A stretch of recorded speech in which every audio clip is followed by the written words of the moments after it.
Intuitive page flipping with Miss Jane says this book is called Mama Makes Up Her Mind and Other Dangers of Southern Living. I've not read any of it. I have some purge pile cards that I pulled, shoved them in between the pages, so between the timeless channeled message that will be created through these little note cards, and whatever relevant words are brought to my attention per page will come, that will be the message. So location, we have Montana, noticing that is near Canada. Yellowstone, I saw the words there, make new and be you. The TV show Yellowstone, I was watching it a few years ago, 2021. I was pregnant with my daughter. Her dad was watching it. I kind of tuned in and out of it. I wasn't that into it, but it did intrigue me at times. I found myself watching it. I don't really watch shows a lot. I can't sit still for very long, so I don't really even finish a whole 30 minutes of a TV show. Sometimes I will sit down and binge, but it is rare. But this is one of those shows where he was binging it, and there was a scene where the blonde woman is assaulted. She's a bad bitch, and I hate how she was raped. And I hate how they take this very empowered woman character, and they have to give her a struggle or a power dynamic. They gotta knock her down a peg, by adding a rape scene, and now she has to endure this and then show her warrior survival, badass bitch self. Now it's character development, and I'm just why in TV shows does that empowered woman have to be verbally, sexually, physically abused in order for her to have a character, not the word level up, but in character development. They often will take these very serious things and say, okay, we're gonna have her go through this so that she can then evolve as a person. And why? Why couldn't it have been any other scenario that would have been the catalyst to her, character development than abuse? And they do this in Hollywood a lot of times, especially with already empowered females that are in that role. They will add that in their story. After that scene, I stopped watching it. It's the same way the first assault scene that was in Orange is the New Black. I have not finished that series since some of that went on, and there's several seasons after that. So it's very triggering content, and I don't always think it's necessary in Hollywood to add that to a plot for the plot to be thickened. There's other ways. We can just leave rape scenes out of this stuff, but that's my personal opinion. And then cards, can I connect and pair? There's a book I read one time. It's the Crank series, Glass, all these other, it's poems. It's a young woman who becomes addicted to drugs, and etc. She's assaulted a few times, various people, boyfriends, etc. Could I connect and pair? And it says homemade pear jelly. Recently I made applesauce, but it wasn't made from apples, it was made from pears. This too shall pass, a channeled song, pass it over pass over the aux, those good old days, or just what's your Bluetooth to connect? Life, the key, inspiration is at the door, introducing the key, knock knock, who's there?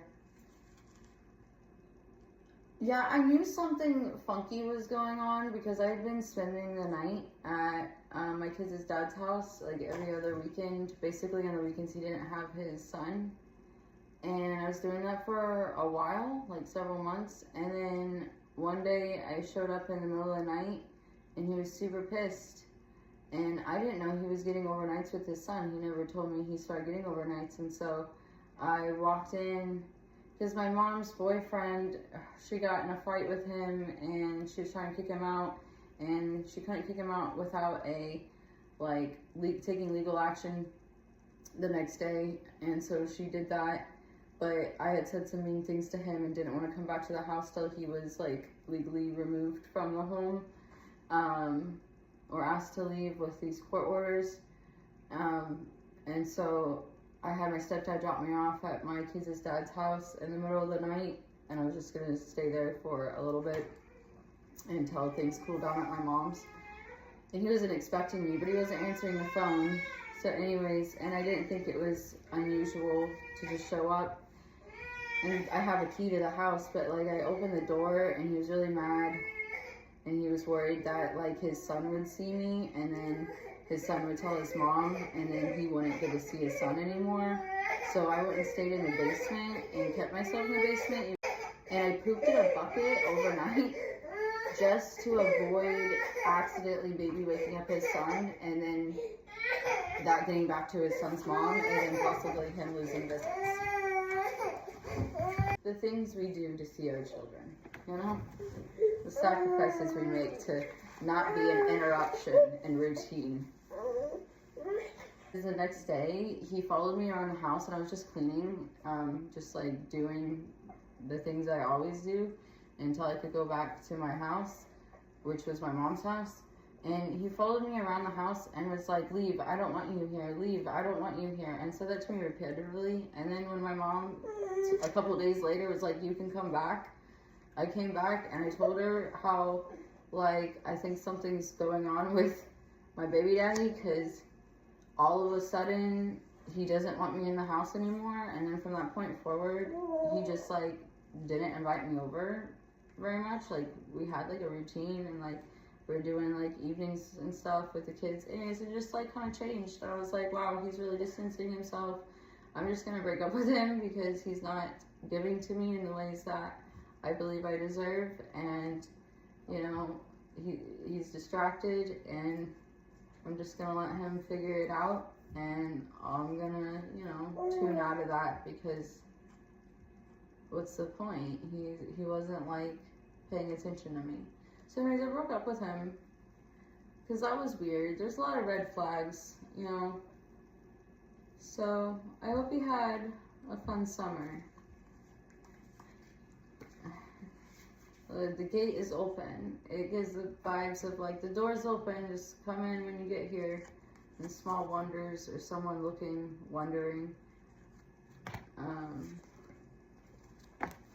In this book, we have Christmas party. Every December, there's an article in every woman's fashion magazine about the Christmas office party. The photographs show beautiful women eating tiny food and drinking wonderfully looking clear drinks that can't be water, and wearing black velvet and swagging silken high-heeled shoes and stockings with little glittering things on them. Every man in the picture is as the handsomest man you've ever saw, and they're all gazing longingly through horn-rimmed glasses into the eyes of sultry-looking women whose split skirts fall open to reveal the little glittering things go all the way up. There's a hint of mystery and intrigue, and the implication that under the spell of these wonderful clothes and the magic of midwinter, transformations will occur. Little niggling flirtations that have been going on all year will blossom, and ordinary people will be changed into gorgeous creatures we see in the glossy pictures. We also have The Bed chapter. That's the name of this chapter in page 45. And a picture of some Easter baskets, the words Bunnyland and fertility, and it says nesting. A secret door, a dimly lit flagstone passage, echoing footsteps where no feet ought to be, a hollow murmur, a gust of wind, an extinguished candle. In these days, when helpless heroine is an oxymoron and no deeds are nameless, it's hard to take those old Gothic novels seriously. If you'd ever spent a night in our house, however, with My Old Mother and Me, You Might Feel Differently. In those books, the interest eventually settles on a piece of furniture or a fantastical element of architecture, a heavy-lidded chest, a locked drawer, in an ormolu cabinet, a ruined chapel, or a sliding panel behind a gloomy tapestry.